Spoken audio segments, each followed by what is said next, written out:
Bonjour à toutes et tous et bienvenue à ce nouveau webinaire pour comprendre les réformes de l'Arizona. Je suis Alice Mazy, je travaille à la CNE dans l'équipe de communication. Donc, on vous a préparé ce soir un webinaire pour vous présenter certaines mesures de l'Arizona à la CNE. On vous remercie déjà de prendre du temps de venir nous rejoindre aujourd'hui pour écouter ce webinaire. Alors, il va durer plus ou moins une bonne heure. On va vraiment essayer de tenir le timing malgré qu'on sait qu'il y a énormément de matière sur le sujet et il va être divisé en trois grandes thématiques. La première concernera le durcissement des sanctions des malades. La deuxième, la flexibilisation du temps de travail. Et la troisième, la réforme des pensions. Notre secrétaire général, Felipe Van Kersbeek, viendra terminer le webinaire par une conclusion politique et contextuelle d'aujourd'hui. Alors, on sait qu'on ne répondra pas à toutes vos réponses aujourd'hui. On sait qu'il y a énormément de questions sur la matière. Donc, on va essayer vraiment de pouvoir vous expliquer le mieux possible, mais malheureusement, on ne saura pas répondre aux questions individuelles. Donc, pour ce faire, on vous renverra vers vos délégations syndicales si vous en avez, si vous êtes dans en entreprise avec une délégation, si pas, vers nos services, donc vers nos permanences, qu'elles soient physiques dans notre secrétariat, téléphonique ou par mail à l'adresse cne.info@acvcc.be. Toutes les informations sont sur notre site internet, lacc.be/cne. Bon, étant donné qu'on a beaucoup de choses à voir ensemble aujourd'hui, je propose qu'on rentre directement dans le vif du sujet. Aujourd'hui, nous aurons deux intervenants principaux qui sont nos juristes à notre centrale. Donc, il y aura Bénédicte Canivet et Jean-François Libotte. Mais je vais tout d'abord laisser la parole à ma collègue Bénédicte pour vous parler du durcissement des contrôles de maladie. Voilà, Bénédicte, je te laisse la place. Merci Alice et bonjour tout le monde. Merci d'être présent ce soir. Moi, je vais vous parler de ce que l'Arizona a prévu en matière de maladies. Alors, pour rappel, les partis francophones qui composent le gouvernement Arizona sont le MR et les engagés. Et en matière de maladies, à l'analyse, c'est assez clair. Si on laisse l'Arizona du MR et des engagés faire, eh bien, les malades auront moins de droits, qu'il s'agisse des malades de longue durée ou des malades de courte durée. En réalité, ce que l'Arizona prévoit, c'est de restreindre les droits des travailleurs et des travailleuses qui sont malades. La première mesure concerne la dispense de certificat médical pour le premier jour de maladie. Depuis 2022, comme vous le savez sans doute, il ne faut plus remettre un certificat médical pour le premier jour de maladie, et cela maximum 3 fois par année. L'Arizona prévoit de réduire ce droit, donc on passerait de 3 fois à 2 fois par an, et elle n'a jamais expliqué les raisons de ce choix. La seconde mesure concernerait le salaire garanti en cas de rechute. Actuellement, lorsque un travailleur tombe malade et puis qu'il retourne travailler après avoir été malade et qu'il retombe à nouveau en incapacité dans les 14 premiers jours qui suivent le retour au travail, il n'a pas droit à un nouveau salaire garanti, sauf quelques exceptions. L'Arizona prévoit d'étendre cette période sans salaire garanti en cas de rechute de 2 semaines, de 14 jours, à 8 semaines. Donc, on multiplierait carrément par 4 le délai de rechute. Qu'est-ce que cette mesure, elle signifie concrètement pour une personne réelle? Eh bien, si on prend l'exemple de Samia, elle est puéricultrice, elle gagne 2500 euros bruts par mois. Elle a été en incapacité de travail pendant 1 mois parce qu'elle s'est cassé le bras et donc elle a été dans le plâtre. Pendant ce mois où elle était dans le plâtre, elle a touché son salaire garanti de 2500 versé par son employeur. Ensuite, elle est revenue travailler.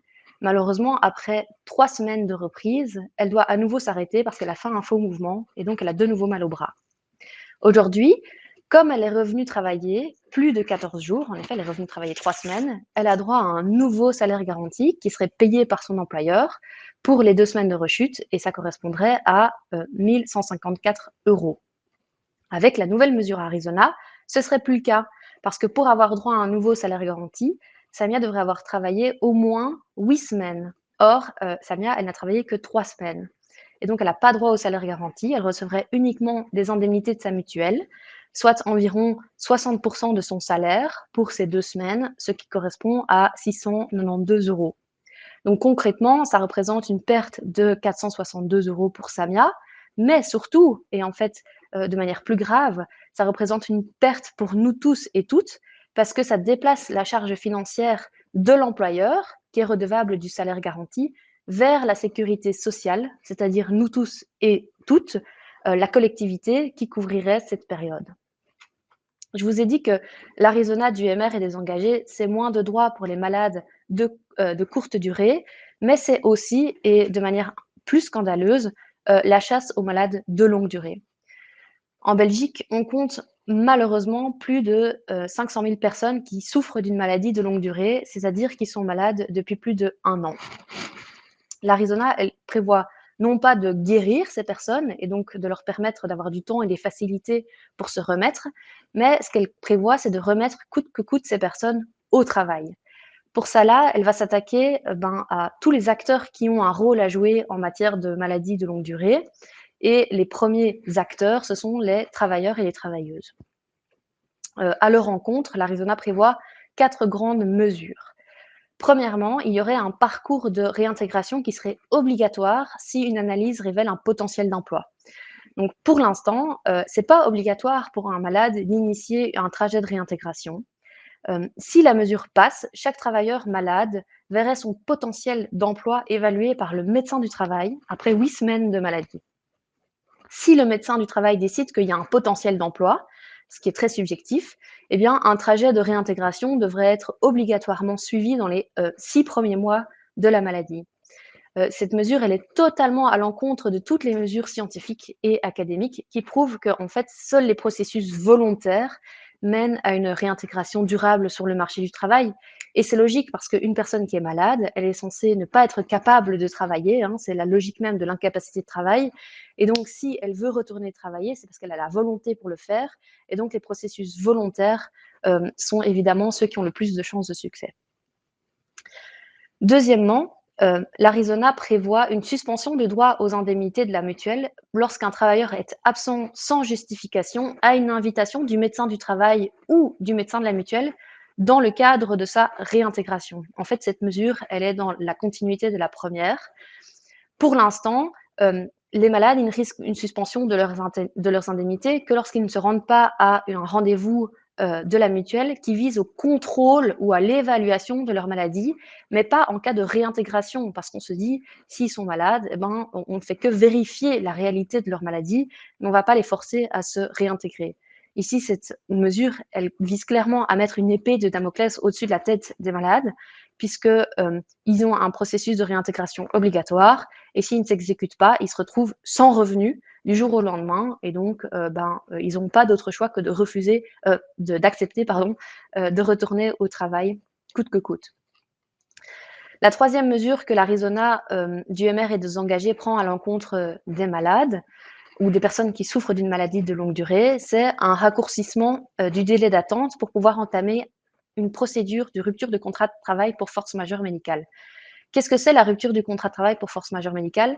C'est le fait de rompre le contrat de travail sans préavis ni indemnité.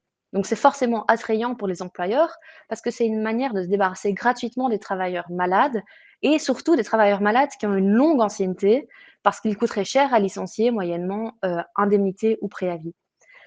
Actuellement, si le travailleur ou l'employeur veut rompre le contrat de travail pour cause d'incapacité du travail définitive, ils doivent attendre que le travailleur ait une incapacité de travail de 9 mois. L'Arizona prévoit de réduire ce délai de 9 mois à 6 mois. Ça va permettre aux employeurs de se débarrasser plus vite de leurs travailleurs malades parce que les chiffres prouvent que dans 70% des cas, ce sont les employeurs qui démarrent la procédure de rupture du contrat de travail pour force majeure médicale. Donc, ça veut dire que dans 70% des cas, ce sont les employeurs qui vont profiter de cette nouvelle mesure. Et enfin, la dernière mesure qui vise les travailleurs, c'est l'Arizona qui prévoit de supprimer une mesure qui avait été adoptée par la Vivaldi. Avant la Vivaldi, donc le gouvernement de Crot, le gouvernement précédent, une personne qui reprenait le travail après une incapacité de travail dans le cadre de ce qu'on appelle le temps partiel médical ou le mi-temps médical, et qui retombait ensuite malade alors qu'elle était en temps partiel médical, eh bien, cette personne n'avait droit à aucun salaire garanti. Elle tombait directement sur la mutuelle. la Vivaldi avait décidé de mettre fin à ce qu'elle considérait comme une discrimination, une injustice, et de rendre le droit au salaire garanti aux personnes qui avaient repris le travail, pour autant que le temps partiel médical, donc la reprise du travail, ait commencé au moins 20 semaines avant que cette personne soit retombée en incapacité de travail. Eh bien, l'Arizona prévoit de revenir sur cette règle et de supprimer purement et simplement le droit au salaire garanti pour les personnes qui ont repris un travail à temps partiel. Concrètement, qu'est-ce que cette dernière mesure signifie? Et elle est très importante parce que parmi les 500 000 personnes qui sont malades de longue durée, il y en a plus de 120 000 qui ont repris un travail à temps partiel médical. Ben, si on prend l'exemple de Claudine, elle est secrétaire, elle gagne 1 750 € bruts par mois dans le cadre de son temps partiel médical à mi-temps. Ça fait 1 an qu'elle a repris son travail à mi-temps, après avoir souffert d'un cancer. Aujourd'hui, elle se casse malheureusement le poignet. Eh bien, comme elle est à temps partiel médical depuis plus de 20 semaines, puisqu'elle a repris le travail depuis 1 an, elle a droit à un salaire garanti à charge de son employeur pour les 50% de temps de travail travaillé, donc 1 750 €. Et en plus de ça, elle perçoit une indemnité de sa mutuelle pour les 50% non travaillés, c'est-à-dire 1 050 €. Donc au total, son salaire est de 2 800 €. Avec la nouvelle mesure Arizona, si elle retombe en incapacité de travail totale, elle n'aurait plus droit à son salaire garanti versé par son employeur. Elle passerait directement aux indemnités de la mutuelle. Donc, elle recevrait 2 100 € bruts. Pour Claudine, ça représente une perte de 700 €. Mais comme pour le cas de Samia, pour l'allongement du délai de rechute sans salaire garanti, ça déplace la charge financière vers la sécurité sociale. Ce serait plus l'employeur, mais l'INAMI, donc c'est-à-dire nous tous et toutes contribuables, la collectivité, qui devrait intervenir. Donc c'est une espèce d'assistance aux employeurs, puisque on leur dit vous ne devez plus intervenir, c'est la sécurité sociale qui intervient. La deuxième catégorie de personnes qui sont visées par les mesures Arizona contre les malades de longue durée, ce sont les médecins traitants. Désormais, il y a 2 mesures qui s'appliqueraient à eux si les mesures de l'Arizona passent. Les médecins traitants, ils seraient limités dans la durée des certificats médicaux d'incapacité de travail qu'ils signent. Ces certificats ne pourraient pas dépasser 3 mois. Renouvelables, bien sûr, mais ça veut dire que tous les 3 mois, on doit retourner chez le médecin. Et surtout, et c'est la mesure qui nous inquiète le plus, les médecins qui prescrivent des périodes d'incapacité plus nombreuses ou plus longues que la moyenne seraient sanctionnés financièrement. Cette mesure, elle va clairement sanctionner les médecins qui ont une patientèle dans les quartiers les plus précaires, parce que ce sont dans ces quartiers que les gens ont les plus mauvaises conditions de travail et les plus mauvaises conditions de vie. Et on sait que c'est dans ces plus mauvaises conditions de travail et de vie que les gens risquent de tomber le plus souvent malades et le plus longtemps malades. Les mutuelles ne sont pas en reste, puisqu'elles verront leur financement conditionné encore plus à la manière dans laquelle elles parviennent à réintégrer les malades de longue durée sur le marché du travail. Cette mesure, elle est dangereuse parce qu'elle va inciter les mutuelles à pousser des gens malades vers le retour à l'emploi, alors qu'ils ne sont pas spécialement guéris et prêts à retourner au travail. Enfin, les employeurs, ils se verraient appliquer une mesure phare. Actuellement, après la période de salaire garanti, donc après le mois de salaire garanti, si on a un employé, les employeurs ne doivent plus rien payer. L'Arizona veut les faire contribuer à hauteur de 30% de l'indemnité de maladie pour les 2 premiers mois qui suivent l'incapacité de travail après le salaire garanti. Il ne s'agit pas d'un 2e et d'un 3e mois de salaire garanti, comme ce qu'on a entendu dans la presse, mais bien d'une contribution de seulement 30% de l'indemnité de l'INAMI. Donc, non seulement ce n'est pas un 2e et un 3e salaire garanti, mais en plus, alors que c'est la seule mesure qui va dans le bon sens, parce qu'on pourrait se dire qu'elle va pousser les employeurs à améliorer les conditions de travail en amont pour éviter que les travailleurs tombent malades et qu'ils doivent payer quelque chose, une responsabilité financière. On se rend compte qu'il y a déjà de sérieux trous dans la raquette. Depuis l'accord de gouvernement, les PME sont exclus de cette mesure et en plus, à cause de la pression des fédérations patronales, les malades de 54 à 67 ans ne sont pas pris en compte pour cette mesure, ce qui est proprement scandaleux parce que, alors même que les employeurs ne devraient pas payer pour leurs malades de 54 à 67 ans, les malades eux-mêmes, eux, ils seront soumis aux nouvelles mesures de responsabilité, c'est-à-dire au parcours de réintégration obligatoire et au risque de voir leur indemnité INAMI suspendue s'ils ne se rendent pas à un parcours, enfin à un rendez-vous chez le médecin du travail ou chez le médecin de la mutuelle. J'ai quand même une bonne nouvelle après ce tableau noir, c'est que ces mesures, elles ne sont pas encore définitives. Elles n'ont pas été votées par le Parlement, donc elles n'ont pas encore force de loi. La mauvaise nouvelle, à côté de cette bonne nouvelle, c'est qu'elles ont fait l'objet d'un accord politique de la part de tous les partis au gouvernement, donc y compris le MR et les Engagés, qui sont les deux partis francophones dans cette coalition Arizona, puisque le texte est passé en première et même en deuxième lecture au Conseil des ministres. Ça signifie qu'il reste encore un peu de temps pour tenter de faire reculer, puisque le texte n'est pas encore coulé en force de loi, mais que ce temps est compté puisqu'il y a un accord politique et que donc les partis qui ont la majorité parlementaire, donc le plus de sièges au Parlement, ont un accord sur cette mesure, sur toute cette réforme et toutes ces mesures qui sont préconisées par l'Arizona. Nous, et j'espère vous aussi, on doute sérieusement que c'est la moindre de ces mesures ait la chance d'améliorer la santé de ces 500 000 personnes qui sont malades en Belgique. On pense que la chose intelligente à faire, ce serait de regarder la raison pour laquelle ces personnes sont tombées malades, au lieu de les forcer à se réintégrer sur le marché du travail. Donc, en fait, il faut traiter les causes et pas les symptômes. Si on se contente de pousser les personnes malades au retour au travail sans s'attaquer aux causes, on ne changera rien, mais pire, il y aura sans doute encore plus de malades, puisqu'il y aura plus de rechutes et que les médecins du travail seront occupés à devoir évaluer le potentiel de retour au travail de toutes les personnes qui sont malades depuis 8 semaines, au lieu de se concentrer sur leurs mesures, leurs missions qui sont de faire attention à la prévention au travail. Et si on regarde les chiffres, on voit que pour plus de la moitié des malades de plus d'1 an, c'est le travail qui est responsable de l'incapacité de travail. Donc, il faudrait faire attention à la prévention, il faudrait s'attaquer au travail qui rend malade et miser sur la prévention et rendre les fins de carrière soutenables parce qu'on voit que qu'il y a une énorme majorité des travailleurs malades de longue durée qui appartiennent à la catégorie des travailleurs de 55 ans et plus. C'est ça qu'il faudrait faire au lieu de sanctionner les malades de longue durée comme s'ils étaient responsables de leur maladie.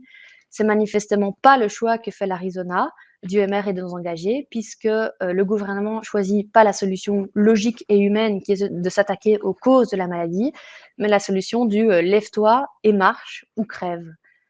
Donc, j'en reste là avec ma présentation. N'hésitez pas, si vous avez des questions à me poser, je reste à votre disposition. Et en attendant, je rends la parole à Alice. Merci Bénédicte. Oui, effectivement, n'hésitez pas à poser s'il y a des questions en chat. Je peux déjà vous préciser que les slides sont disponibles sur notre site internet, donc lacc.be/cne/Arizona. Vous trouverez les slides de cette présentation, mais également tous les outils que nous avons déjà réalisés sur les réformes de l'Arizona. Donc, n'hésitez pas à aller piocher les informations là dont vous avez besoin. Et si pas, comme je vous l'ai indiqué, n'hésitez pas à poser des questions en chat. C'est difficile de répondre vraiment aux cas très individuels, mais n'hésitez pas, si on peut déjà répondre, on vous aidera avec plaisir. Bénédicte, est-ce que par hasard, tu peux nous refaire ne fût-ce qu'un petit point? Donc, tu as dit, il y a encore moyen de se bouger, il y a encore moyen de faire bouger les choses. On ne sait pas encore exactement quand ces mesures seront d'application, mais est-ce qu'on a quand même une petite vue déjà par rapport à ça, ou alors absolument pas? Alors, c'est compliqué parce qu'on n'est pas dans les petits cartons du gouvernement, mais à la base, quand ils ont pris le texte en deuxième lecture sur la table du gouvernement, ils voulaient que les mesures entrent en vigueur au 1er janvier 2026. On sait que ce ne sera pas le cas parce qu'il y a eu des petites tensions au sein du gouvernement à cause de l'accord budgétaire dont on vous reparlera en deuxième partie du webinaire. Mais ce qui est sûr, c'est que ces mesures, si on ne fait rien, si on les laisse passer, elles passeront. On ne sait pas si ce sera 1er janvier 2026, 1er juillet 2026. Donc, pour l'instant, elles ne sont pas encore applicables au 1er janvier 2026, mais en l'état, s'il n'y a pas plus de mobilisation et de contestation, c'est sûr qu'elles passeront. D'accord, merci. Du coup, on sait ce qu'on doit faire dans les prochains jours. J'appelle du coup mon deuxième collègue Jean-François pour la suite de la présentation, donc la deuxième partie sur la flexibilité. Je te laisse la parole, Jean-François. Voilà, bonsoir à toutes et tous. Alors moi, je vais vous parler un petit peu de droit du travail, de flexibilité.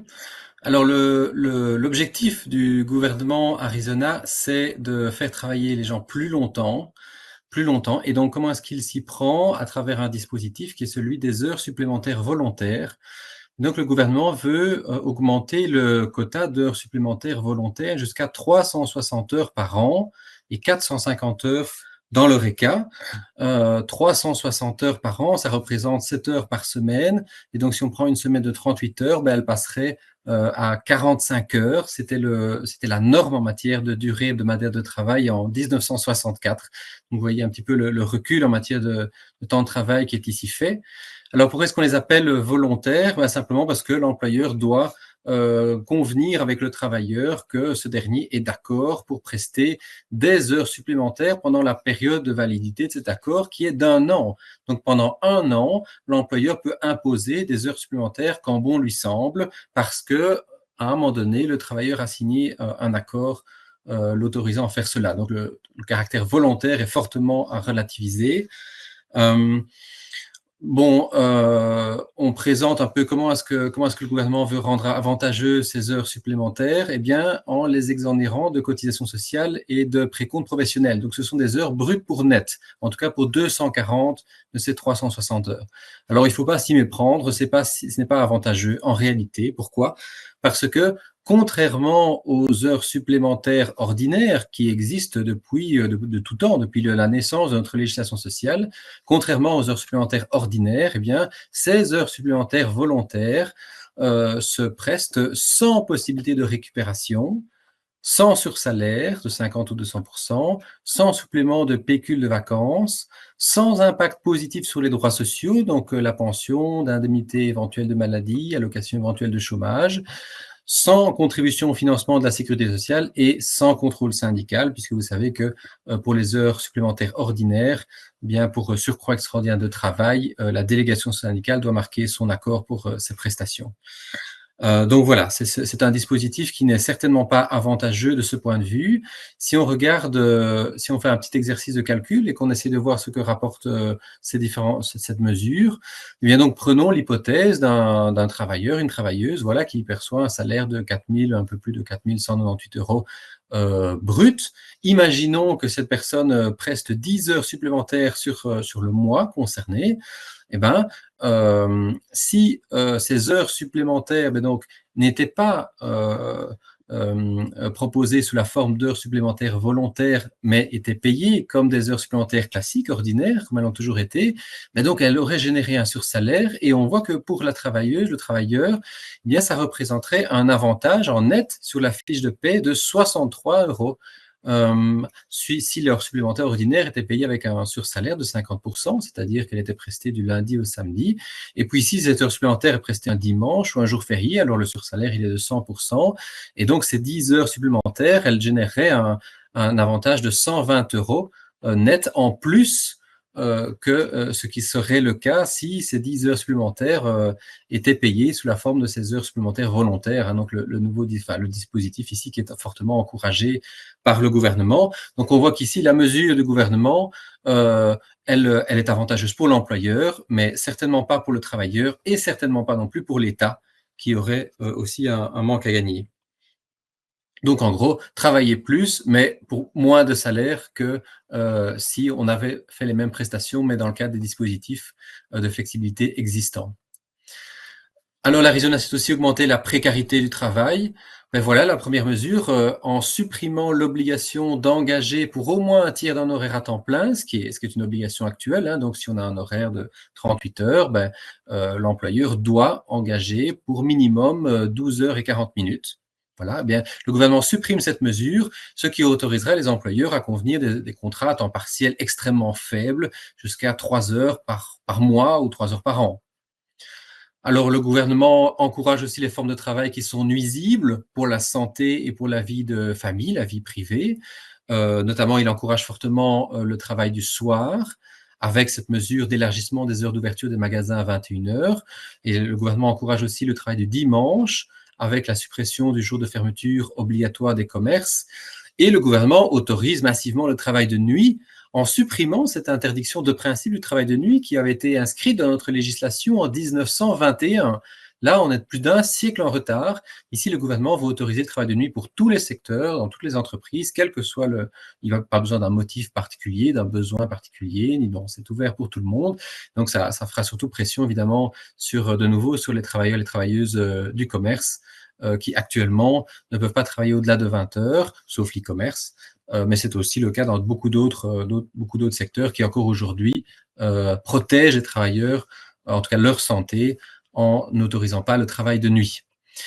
Et puis, évidemment, on ne peut pas ignorer cette mesure très forte, hein, quand même. Le gouvernement veut supprimer les primes de nuit, veut même interdire qu'on puisse négocier des primes de nuit si on trouverait un employeur qui est d'accord d'en octroyer. Alors, cette mesure de suppression des primes de nuit, elle concernerait qui?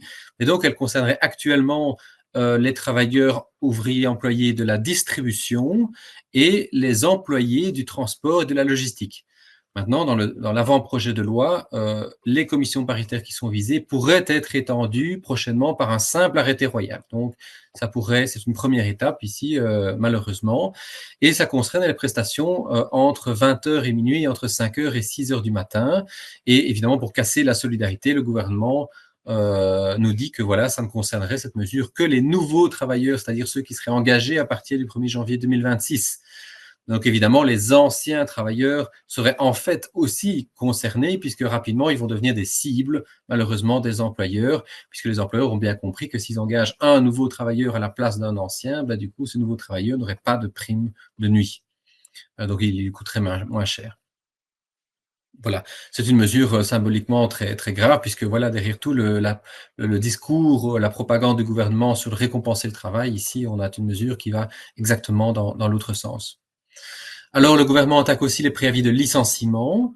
Donc, vous savez, le préavis de licenciement, sa raison d'être, ben, évidemment, ça comporte un effet dissuasif pour dissuader l'employeur de licencier. Et puis, évidemment, c'est d'abord un délai de préavis, donc une période de temps pendant lequel le travailleur sait que son contrat va se terminer, mais il ne se termine pas tout de suite. Pourquoi? Ben, pour lui permettre de se remettre un petit peu, de se retourner, de recommencer à chercher de l'emploi. Et donc, plus le travailleur a de l'ancienneté, et donc plus souvent il est assez âgé, plus il a de l'ancienneté, plus ce délai de préavis est long. Puisque évidemment, plus on est âgé, plus on a des difficultés à se réinsérer sur le marché du travail. Et donc ici, la mesure du gouvernement, c'est casser les délais de préavis, le plafonner à 52 semaines. Donc actuellement, au-delà de 17 ans d'ancienneté, le préavis continue à augmenter. Ici, il serait plafonné à 52 semaines, de nouveau pour les travailleurs engagés à partir de 2026. Ça, c'est pour les travailleurs ayant qui auront une longue carrière. Maintenant, ici, pour les jeunes travailleurs, le gouvernement casse aussi les délais de préavis, mais alors les délais de préavis en début de carrière, puisqu'il réintroduit la période d'essai. Et concrètement, comment ça se passe? Eh bien, ça veut dire que le délai de préavis pendant les 6 premiers mois serait réduit à 1 semaine au lieu actuellement de 3, 4 ou 5 semaines. Et donc concrètement, si je prends un exemple de ça, voilà, ici un jeune travailleur, il se fait licencier après 5 mois de travail. Mais donc actuellement, dans le cadre des règles actuelles, ce travailleur aurait droit à un délai de préavis de 5 semaines ou à une indemnité compensatoire de préavis équivalente à 5 semaines, c'est-à-dire, compte tenu de son salaire ici, 5 192 €. Avec cette mesure de l'Arizona, ben, ce délai de préavis sera réduit à 1 semaine. Et donc, si ce travailleur est licencié moyennant indemnité compensatoire de préavis, ben, cette indemnité n'équivaudra plus qu'à 1 000 €, un peu plus, c'est-à-dire une perte de 4 153 €.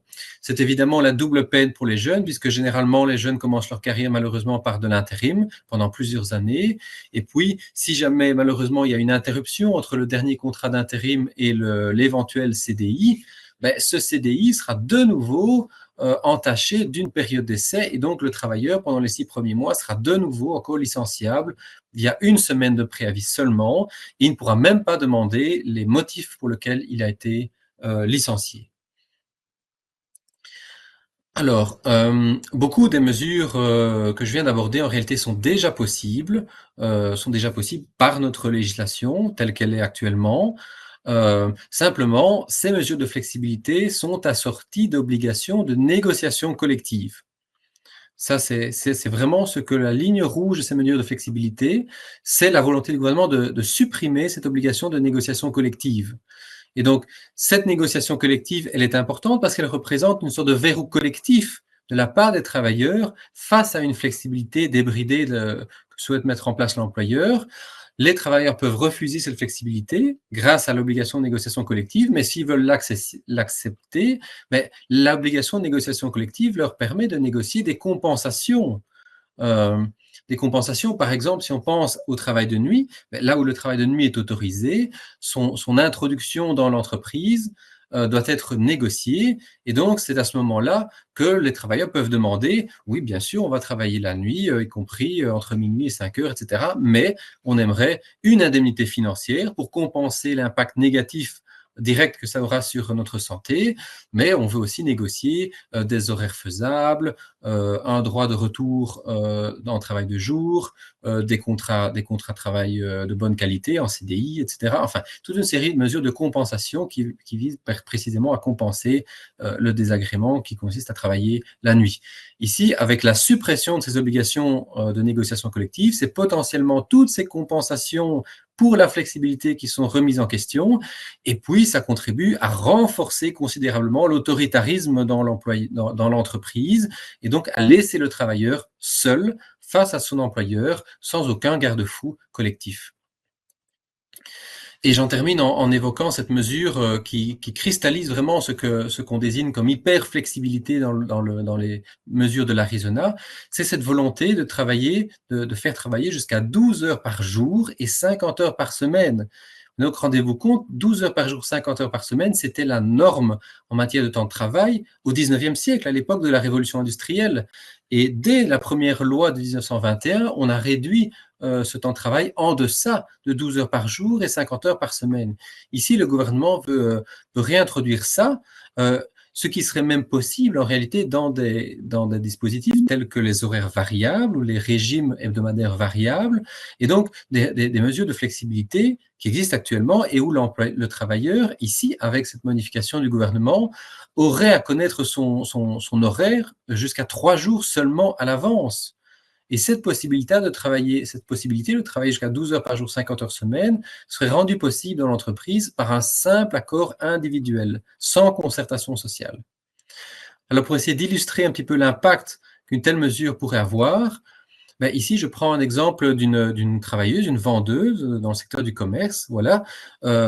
La flexibilité est organisée dans les entreprises, dans les secteurs de manières différentes.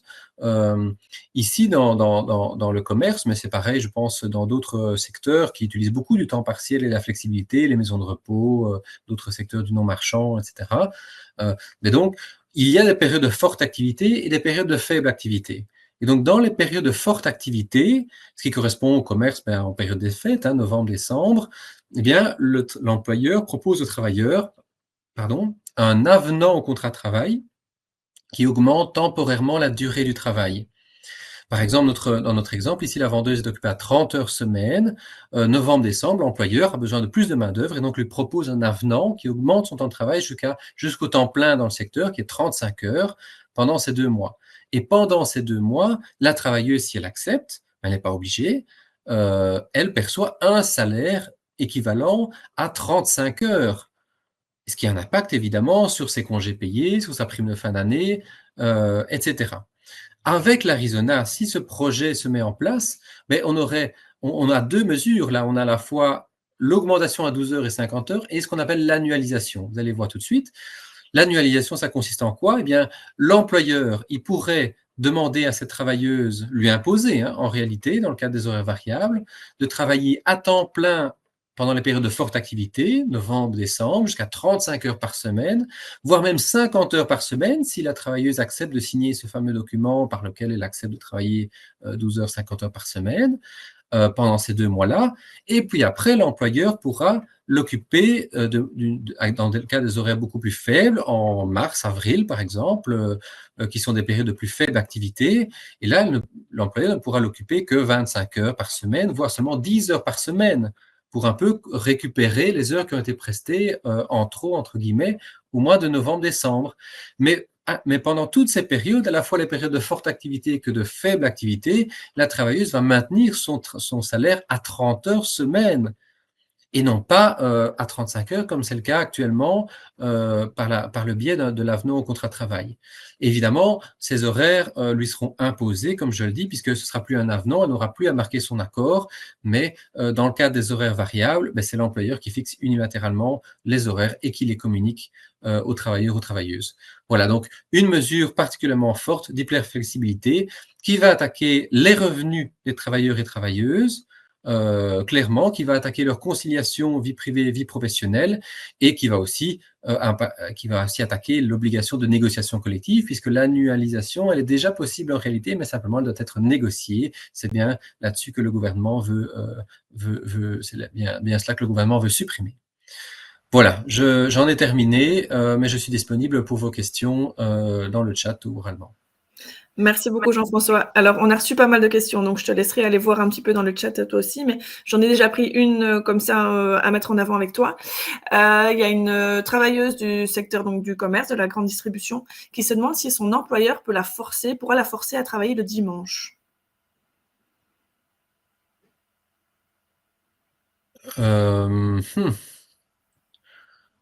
Ça dépend un peu ce qui est convenu.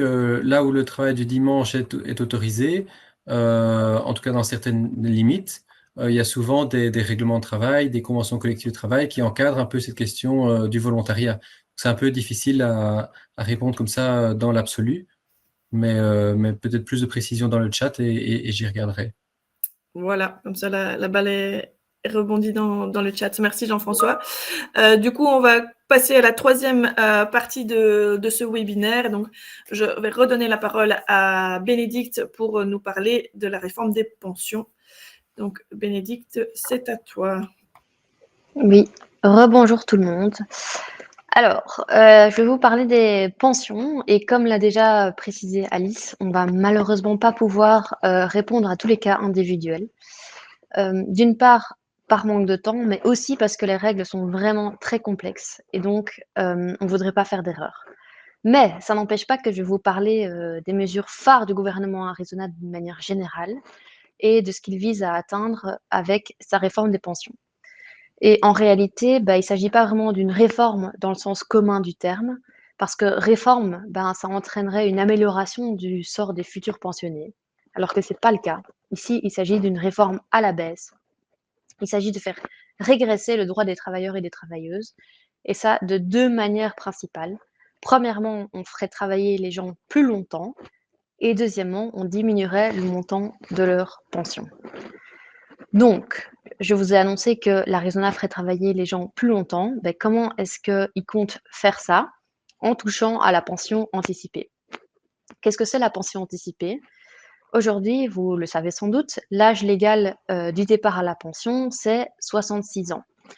À partir de 2030, ce sera de 67 ans.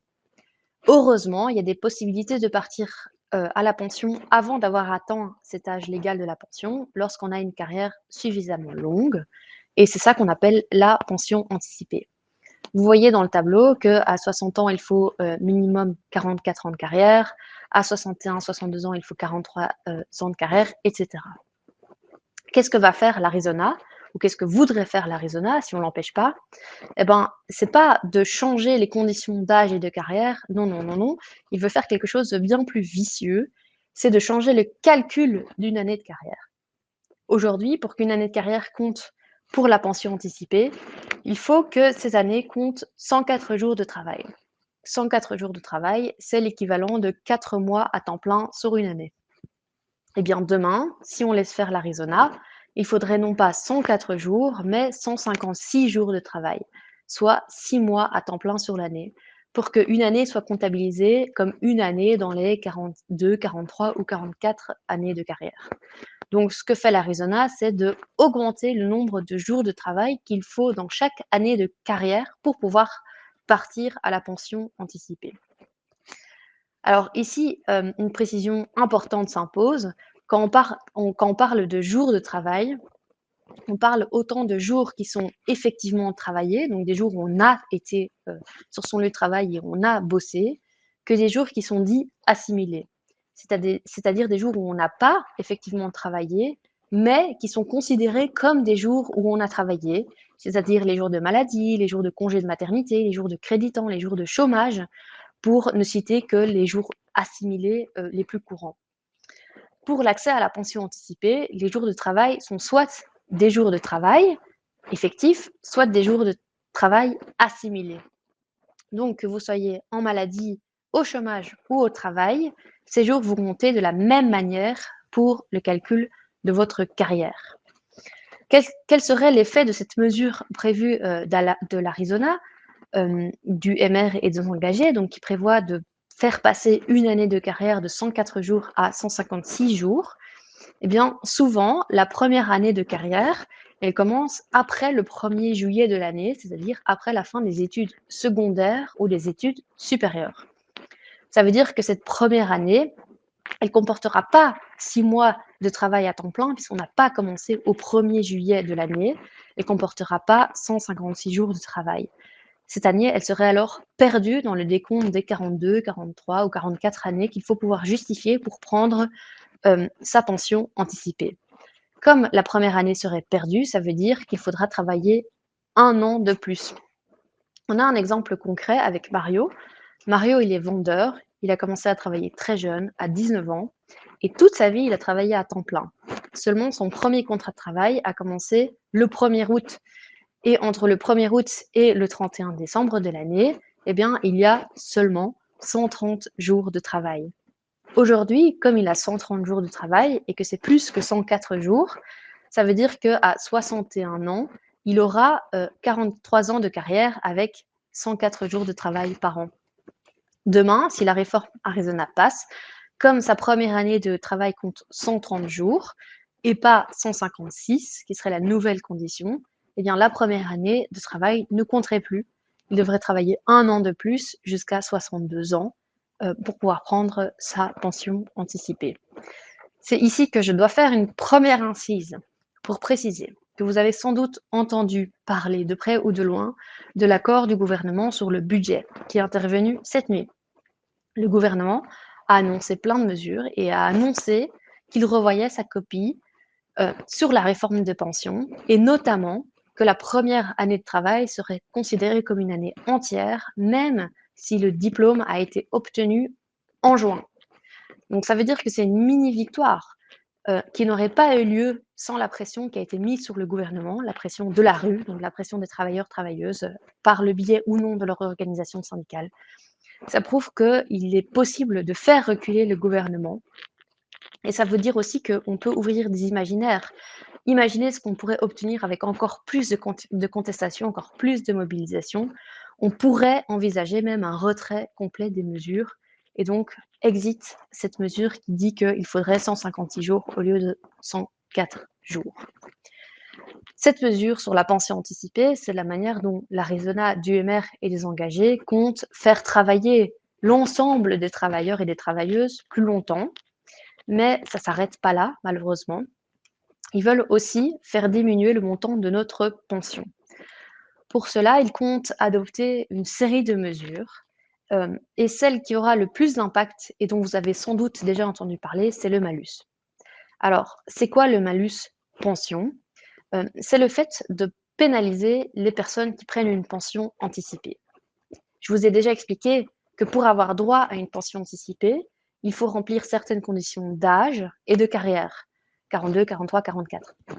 Eh bien, les personnes, malgré qu'elles remplissent ces conditions, si elles prennent leur pension anticipée à laquelle elles ont droit, elles risqueraient d'être pénalisées. Donc, c'est déjà très injuste parce qu'on leur donne des conditions pour avoir droit à leur pension anticipée, mais c'est encore plus indignant quand on sait que maintenant, déjà à l'heure actuelle, le fait de prendre une pension anticipée, ça a un impact sur le montant de la pension qu'on aura mensuellement en tant que pensionné. pour avoir 100% de sa pension à l'heure actuelle, il faut avoir une carrière complète. Et une carrière complète, c'est 45 années de travail. Donc, si on part à 42 ou 43 années, eh ben, on n'a pas 45 années, donc on n'a pas 100% de notre pension. Donc, on a déjà une pension à la baisse. Ce que prévoit l'Arizona, c'est une espèce de double peine. Non seulement on a un montant de pension à la baisse, mais en plus, on risquerait une pénalité, un malus de 5% par année d'anticipation.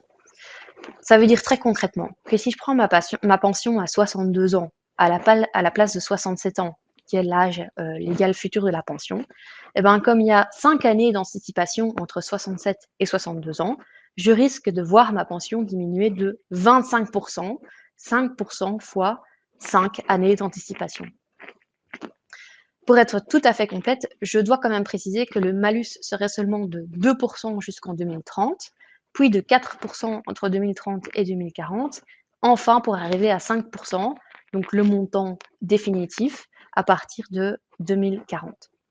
Il est possible d'échapper au malus, donc d'être exonéré du malus, mais pour ça, il faut remplir une double condition. Donc c'est bien 2 conditions simultanées qu'il faut remplir, c'est pas l'une ou l'autre, ce sont bien les 2 en même temps.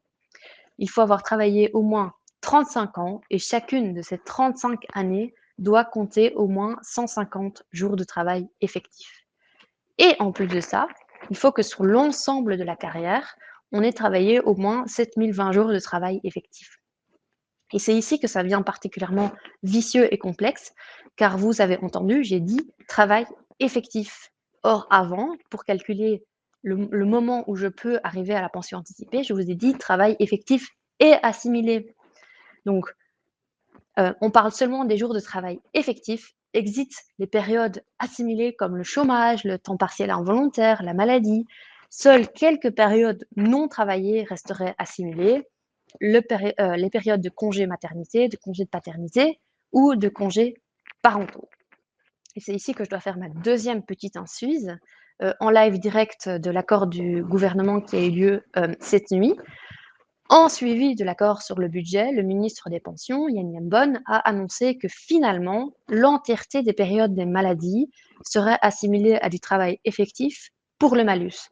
Donc c'est encore une mini-victoire qui n'aurait pas été possible sans la mobilisation et la pression qui a été mise sur le gouvernement. Il n'en reste que des gens qui ont une carrière assez longue que pour pouvoir partir à la pension anticipée, donc pour pouvoir avoir droit à la pension anticipée, mais dont la carrière comporte trop de chômage ou trop de temps partiel involontaire, eh bien, ces personnes-là seraient impactées par le malus et verraient leur montant de pension diminuer. Cette mesure, elle est injuste, mais elle est particulièrement scandaleuse parce qu'elle vise à pénaliser les personnes qui peuvent partir en pension anticipée. Or, je vous ai expliqué que pour pouvoir prendre une pension anticipée, il faut avoir une longue carrière. Avoir une longue carrière, ça veut dire avoir commencé à travailler tôt, même très tôt. Et on sait que statistiquement, les gens qui commencent à travailler tôt sont souvent ceux qui ont des métiers les moins qualifiés, les moins bien rémunérés et aussi les plus pénibles. Donc, c'est les gens pour lesquels il est difficile de continuer à travailler jusqu'à 67 ans ou difficile de continuer à travailler jusqu'à 67 ans en bonne santé. Et puis, le malus, il est doublement inacceptable parce qu'il va très fortement impacter les femmes. Selon le calcul du service fédéral des pensions, une femme sur 2 ne remplit pas la condition d'exonération pour pouvoir échapper au malus. Donc, une femme sur 2 qui prend sa pension anticipée aujourd'hui serait impactée par le malus pension, alors que ce n'est le cas que pour un homme sur 5. Si vous voulez un exemple concret de ce que ça veut dire être concerné par le malus, on a l'exemple de Dominique. C'est une vraie personne, elle est affiliée à la CNE. Elle a commencé à travailler à 20 ans en tant que secrétaire, mais dans des contrats précaires où elle n'avait pas de contrat stable. Et puis, elle a repris des études d'infirmière sous la pression qui lui disait que c'était des études pour entrer dans un métier en pénurie. Et maintenant, ça fait 32 ans qu'elle travaille comme infirmière de nuit. Et le fait de travailler comme infirmière de nuit, ça l'a fait tout de suite rentrer dans la catégorie des métiers pénibles ou des métiers lourds. Aujourd'hui, elle pourrait partir à 62 ans en pension anticipée et elle aurait 2130 € de pension mensuelle. Demain, avec l'Arizona, du MR et des engagés, elle pourrait toujours partir à 62 ans parce que, heureusement, elle remplit toujours la condition renforcée de carrière pour pouvoir partir à la pension anticipée. Donc, rappelez-vous, les 156 jours par année de carrière au lieu des 104 jours. Donc ça, elle la remplit toujours. Mais elle ne remplit pas une des deux conditions pour pouvoir échapper au malus parce qu'elle n'a pas les 35 ans de carrière avec au moins 156 jours de travail par an, de travail effectif par an.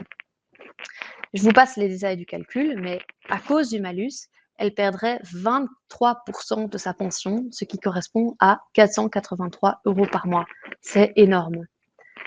Donc ça, c'est un exemple très concret de ce que le malus pourrait entraîner comme conséquence individuelle sur les travailleurs et les travailleuses, surtout sur les travailleuses, puisque je vous rappelle qu'il y a une travailleuse sur deux qui ne remplit pas la condition du malus.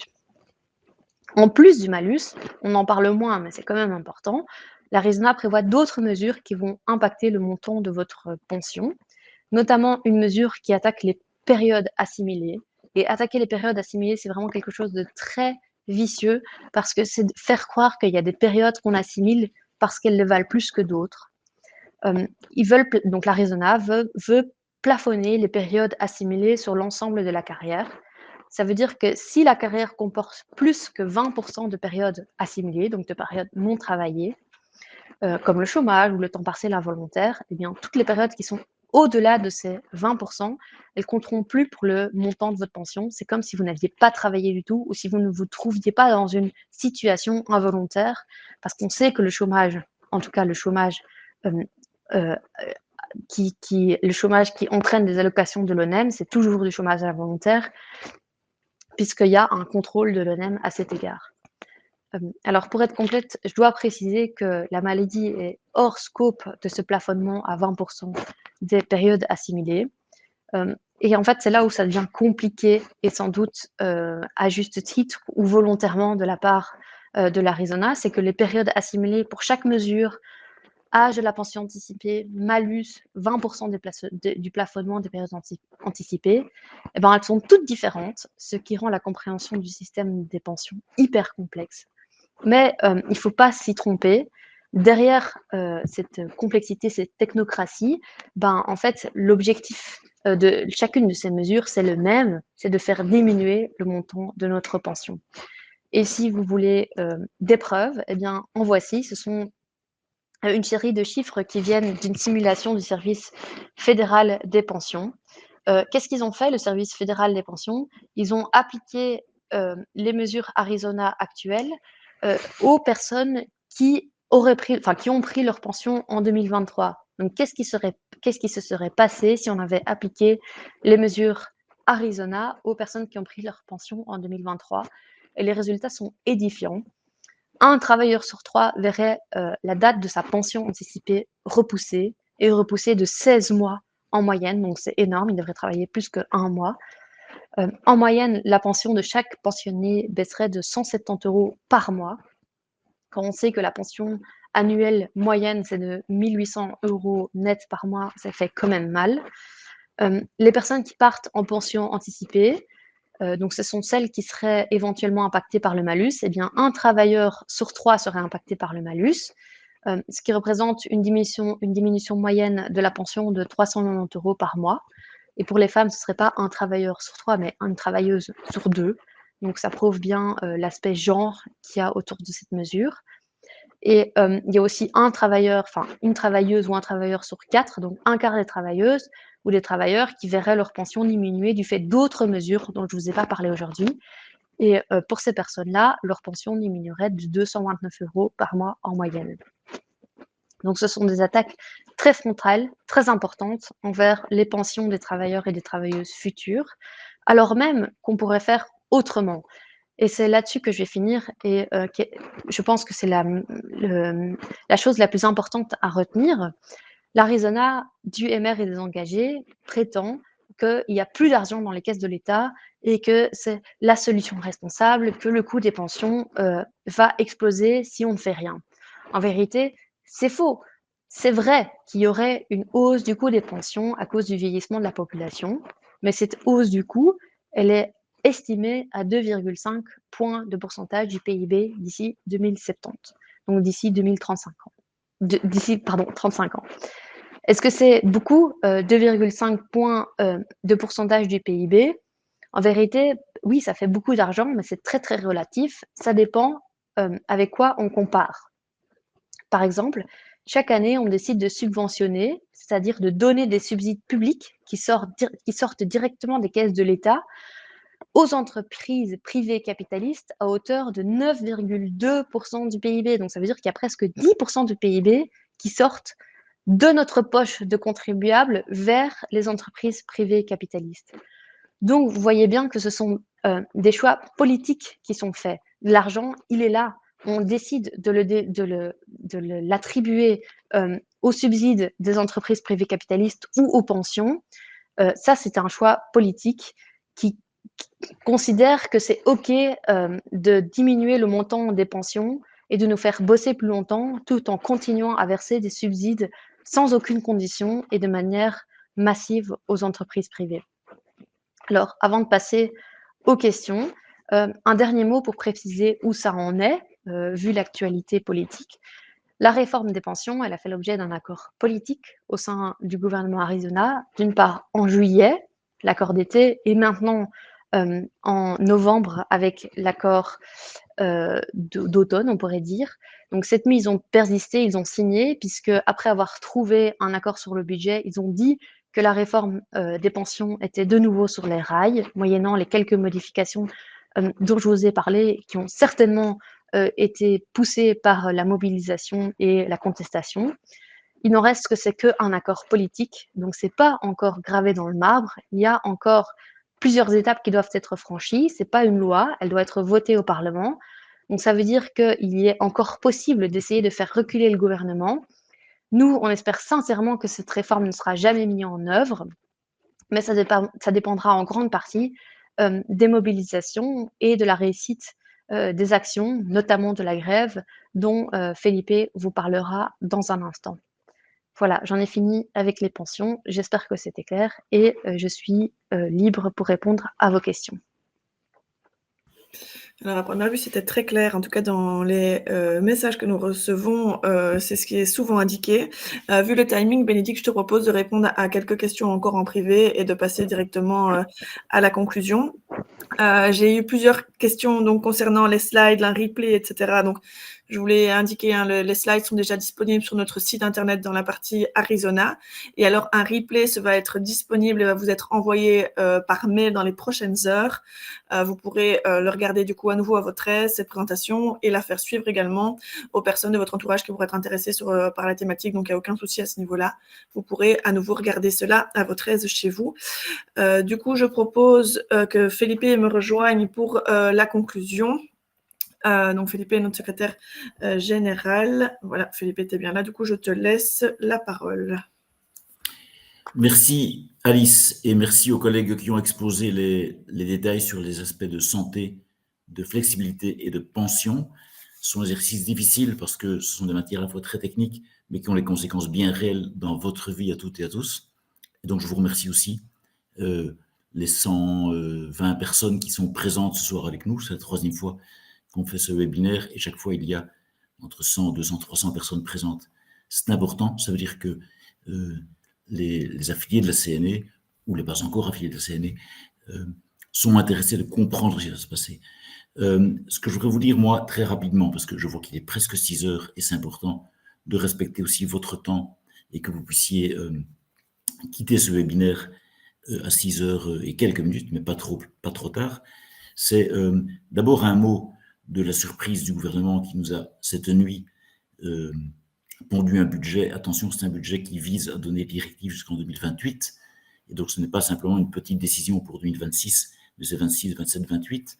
Les décisions, si elles sont mauvaises, elles sont prises pour plusieurs années. On n'a pas encore de texte détaillé, mais ce qu'on sait, c'est que nous allons payer, vous toutes et tous, et moi et tout le monde, à part les milliardaires peut-être, plus de TVA, plus d'accise. Et donc, ce sont des malins. Évidemment, ils disent on n'a pas changé les taux de TVA. C'est toujours 6, 12, 21. Ce qu'ils font, c'est qu'ils prennent un produit qui était à 6 ou à 12 et ils le remontent à 21, ou ils le remontent de 6 à 12. Et donc, le taux ne change pas. Mais le prix que nous payerons sur un certain nombre de produits, lui, va augmenter, soit sous forme de TVA, soit sous forme d'accise. Alors franchement, maintenant, est-ce que ça change quelque chose quand on doit payer 1 euro, que cet euro s'appelle TVA ou qu'il s'appelle accise? Je ne pense pas. Et donc, on va déjà perdre de l'argent là-dessus. On va perdre beaucoup plus d'argent sur une autre mesure qui est l'attaque contre l'index. Ils ont tenté de nous faire croire que c'était une mesure contre les très riches.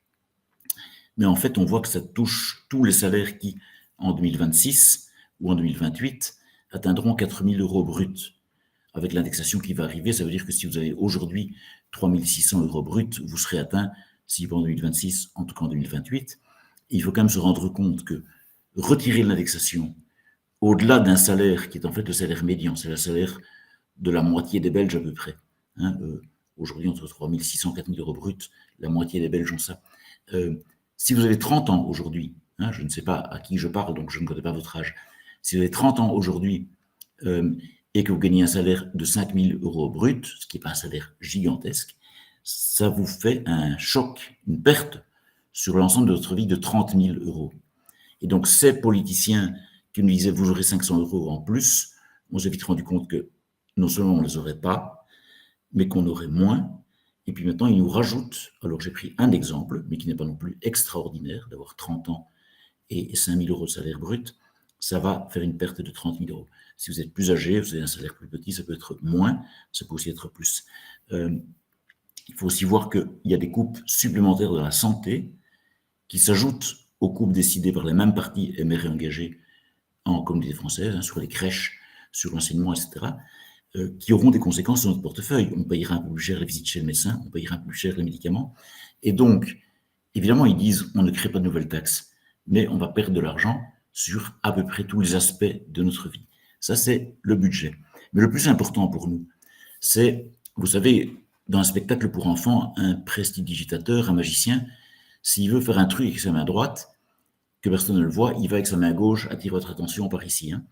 Et pendant ce temps-là, il fait son truc. Ici, le gouvernement, ce qu'il fait, c'est qu'il faut une grosse communication sur leur budget pour ne plus qu'on parle de la raison pour laquelle des centaines de milliers de travailleurs seront en grève mercredi, déjà certains déjà demain et même aujourd'hui. La raison, ce n'était pas leur budget. La raison, c'était le malus pension dont Bénédicte vous a parlé. La raison, c'était l'annualisation du temps de travail qui fait que demain, un travailleur qui n'est pas en mesure de se défendre tout seul, il va peut-être devoir faire 50 heures par semaine pendant les mois qui intéressent son patron. Et puis après, on lui dira, oui, mais là, tu peux travailler un jour par semaine, on n'a plus besoin de toi, mais peut-être sa vie à lui ne correspond pas à ça. Donc, malus pension et annulation, et chasse aux malades, et blocage des salaires. Ça n'a pas changé. Et donc, quand le gouvernement arrive avec tous ces petits bidules sur un budget où, soi-disant, les ministres font un petit effort, comme si quand on a 18 000 ou 20 000 euros par mois net, ça a du sens de faire un petit effort. Donc là, il détourne notre attention du vrai enjeu qui est ce dont on a parlé ici depuis 1 heure. Et donc, je vous pose rapidement 4 questions. 1, est-ce que nous sommes globalement devant des mesures qui sont très violentes? Pour nous, oui. Les malades qu'on va pourchasser, les médecins qu'on va surveiller et contrôler, comme s'ils ne faisaient pas bien leur travail. Les travailleurs et surtout les travailleuses dont le temps va être déstructuré. Parce qu'on vous dira, demain jusqu'à 21h, et après-demain, tu peux rentrer à midi. Ok, et on fait quoi avec les enfants? On fait quoi avec notre vie réelle? Les pensionnés qui vont devoir travailler plus tard pour des pensions plus basses, même si, là, Bénédicte vous l'a dit il y a un instant, la menace de la grève les a déjà fait reculer sur 2 points. Intégration de la maladie, et la première année, on ne la vole pas. Donc ça prouve qu'ils ont peur de nous, c'est une bonne nouvelle. Mais globalement, le malus pension, ça fera perdre en moyenne plusieurs centaines d'euros de pension à tout le monde. Certains perdront plus, certains perdront moins, mais la moyenne, c'est des centaines d'euros par mois de perte de pension. Je ne vous parle même pas des travailleurs sans emploi, des migrants, des travailleurs plus précaires, des personnes qui sont en situation de handicap, qui sont victimes d'attaques particulièrement violentes. Ça veut dire que globalement, on est avec des mesures qui sont très violentes pour les travailleurs, les travailleuses et pour leurs familles. Deuxième question. Est-ce que ces mesures sont indispensables? Est-ce que peut-être le gouvernement peut nous dire, oui, mais ok, un peu comme font les gens comme Maxime Prévost, je pleure un peu, ça me fait mal, mais enfin, je n'ai pas le choix. La vérité, c'est que non. Si on a le temps, je vous parlerai des explications pourquoi l'argument de la dette n'est pas un argument sérieux. On n'a pas le temps aujourd'hui, mais je peux vous le dire, sur cette dette, on pourrait franchement démontrer leurs arguments. Mais ce qu'on peut voir très clairement, c'est que, ça a été dit rapidement aujourd'hui, chaque année, le gouvernement octroie 52 milliards d'euros d'aide aux entreprises. Alors vous me direz, oui, mais certaines de ces aides sont utiles. C'est vrai. Certaines de ces aides aident à l'innovation, à la recherche, elles aident à engager des gens qui sont dans une situation trop difficile. Mais des études très sérieuses, Banque nationale, différents instituts de recherche, montrent qu'environ 20 milliards d'euros de ces aides à l'emploi ne servent à rien. Ça veut dire que les entreprises qui embauchent des gens auraient de toute façon embauché ces gens, mais on leur donne des primes en plus. 20 milliards d'euros, c'est le double de ce que le gouvernement a décidé cette nuit en matière de coupe dans les services à santé, etc. Donc ça veut dire qu'on est dans un pays très riche. La dernière preuve qu'on est dans un pays riche, c'est qu'en 2025, les entreprises vont distribuer 6 milliards d'euros aux actionnaires. Les dividendes, c'est bien donc de l'argent qui va s'en aller des entreprises, qui ne servira pas à développer l'entreprise, qui va seulement récompenser des gens qui possèdent des centaines ou des milliers d'actions. C'est pas moi, j'imagine, c'est pas tellement vous. Et donc, ça veut dire que, deuxième question, est-ce que les mesures sont indispensables? Non, il y a de l'argent en Belgique, on pourrait faire autrement. Troisième question, est-ce que ces mesures qui sont violentes et qu'on aurait pu éviter vont au moins faire du bien? Est-ce que peut-être quand même, comme le disent certains commentateurs, parfois pas très bien informés, est-ce que quand même faire des coupes dans le social et la santé, c'est quand même pas utile peut-être pour le développement de la Belgique? Je crains que non. Je vais vous donner deux exemples. Beaucoup d'études ont montré que quand on met 1 euro d'argent public dans la petite enfance, que ce soit les crèches, que ce soit la prévention des questions de santé, les constellations de nourrissons, que ce soit l'école maternelle, etc. Quand on met 1 euro d'argent dans la petite enfance, ça rapporte jusqu'à 12 euros de richesse publique à la génération d'après. Et donc peut-être que oui, on va avoir l'impression, quand il y aura moins de places de crèche, quand il y aura moins d'argent pour l'enseignement fondamental, etc., moins d'argent pour la prévention, on va se dire « Ah, bonne affaire, on a économisé quelques millions ». Mais pardon, c'est comme si dans ma maison, j'avais le toit qui perce et je me disais « Je vais faire des bonnes économies, je ne vais pas réparer le toit ». C'est exactement le même raisonnement. Économiser dans la santé, dans l'enfance, dans le social, c'est seulement reporter des dépenses. Dans 5 ans, mon toit qui n'est pas réparé, il aura détruit toute la maison. Et donc, les économies que j'aurais cru faire, en fait, ce sera de la perte sèche. Même exemple, on pourrait continuer, mais je ne vais pas prendre trop de votre temps. Si on avait mis quelques millions d'euros à faire attention à l'entretien des rivières en Wallonie, les 10 milliards qu'ont coûté les inondations de la Vesdre en 2021, 10 milliards, c'est des milliers de fois plus cher que ce qu'on aurait dû dépenser pour éviter que ça arrive. Alors, on fait des économies comme ça. Dans l'écologie, la transition, le maintien du territoire, on a fait énormément d'économies avec ce gouvernement-ci. Ces économies qui vont coûter terriblement cher dans les années qui viennent. Donc, on a des mesures qui sont violentes, qui n'étaient pas indispensables et qui ne vont même pas améliorer quoi que ce soit de la situation à l'avenir. Et la dernière question, c'est qu'est-ce qu'on doit faire? Simplement, ça a déjà été évoqué comme question dans les présentations ici. D'abord, ne pas croire les discours qui disent vous êtes foutus, vous n'avez plus rien à dire ou à faire, la bataille est perdue. La bataille, elle n'est pas perdue. Aucun des textes dont on a parlé depuis 1 heure aujourd'hui, 1h10, n'est voté au Parlement. Jeudi, ils vont entrer au Parlement suite au déblocage de cette nuit. Toutes les actions qu'on peut mener d'ici jeudi et qu'on continuera à mener après, en décembre et en janvier, sont essentiels. Ils ont déjà fait plusieurs pas en arrière. Ces pas en arrière, on peut en obtenir bien davantage. On peut continuer à espérer qu'à force de sentir que la colère elle est générale dans la population, les magistrats, les enseignants, les infirmières, les travailleurs, les jeunes, les étudiants, les pensionnés, que ce gouvernement sente qu'il doit encore faire marche arrière, ou même qu'il soit paralysé. Et donc, vraiment, ne vous laissez pas intoxiquer par l'idée que la bataille est perdue. Un simple exemple, le fait que le malus pension, il voulait le faire entrer en vigueur le 1er janvier 2026. Ça ne sera pas le cas. Ce sera sans doute en 2027. C'est-à-dire qu'il y a des milliers de gens, tant mieux pour eux, ce ne sera pas mon cas à moi, mais il y a des milliers de gens en Belgique qui pourront prendre leur pension anticipée sans être frappés par le ministre de pension, ni aujourd'hui, ni jamais. C'est une preuve que nos actions, elles ont des conséquences concrètes pour pas mal de gens et que donc on doit continuer. On sera tous en grève le 26. Je vous encourage vraiment, et ne croyez pas que vous n'êtes qu'une goutte d'eau. Les océans sont faits de gouttes d'eau. Je vous encourage vraiment à être en grève, et si possible en grève sur les piquets, d'aller soutenir autour de vous la grève interprofessionnelle. Si vous n'êtes pas dans une situation où il y a un piquet de grève dans votre entreprise, contactez la CNE. Il y a près de chez vous des endroits où des gens ont besoin de soutien, ont besoin de parler avec des gens, ont besoin de sentir que les travailleurs, les travailleuses avec et sans emploi sont avec eux. Et donc, mercredi, c'est essentiel.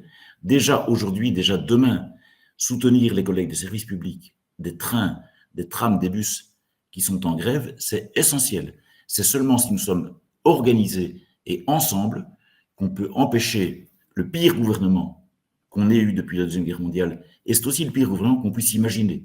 Si ce gouvernement devait tomber, s'il devait tomber, on ne peut pas imaginer qu'on ait un gouvernement pire que celui-ci. Mais ensemble, organisés, déterminés, et en ne se laissant pas impressionnés par leurs mensonges. Hier, ce matin, un Dewey vers l'aube disait « Maintenant, tout est décidé ». Ce n'est pas vrai. Ils ne sont pas encore arrivés au Parlement. Et donc, vraiment, ça vaut la peine de continuer à se battre. Je veux dire que chaque fois que j'entends mes collègues de la CNE expliquer les choses et que j'entends des gens comme vous qui sont des militants ou des membres, ou peut-être pas encore des membres de la CNE, qui posent des questions qui montrent qu'on comprend vraiment les enjeux, je me dis, la bataille n'est pas terminée et elle n'est pas perdue et on a encore vraiment la capacité de nous défendre. Donc je vous remercie d'avoir participé à ce webinaire. Je lis bien les messages que vous mettez dans le chat et qui montrent à quel point ces décisions sont injustes, et je pense que la conscience que c'est injuste et que la conscience que nous sommes ensemble, c'est le début de notre force de résistance. Et donc, je vous souhaite une excellente grève mercredi, et je remercie ceux qui ont préparé ce webinaire. Voilà, je pense que le message est clair et bien passé. Merci à toutes et à tous pour votre présence ce soir. À la fin de ce webinaire, vous allez avoir un petit sondage pour donner votre avis sur le contenu et sur la manière dont on a présenté cela. On est intéressé d'avoir vos feedbacks, donc n'hésitez pas à répondre. Donc, comme je l'ai déjà indiqué à plusieurs reprises, n'hésitez pas à aller sur notre site internet pour retrouver les slides et tout le contenu que nous avons déjà créé au sujet des réformes de l'Arizona. Le replay vous sera envoyé directement par mail dans les prochaines heures, donc n'hésitez pas à le consulter. Voilà, je vais vous quitter là puisque nous avons un tout petit peu dépassé, mais on n'a quand même pas trop mal tenu le timing. Je vous remercie encore une fois et on compte sur vous pour vous mobiliser avec nous ce mercredi. Merci à tous, bonne soirée.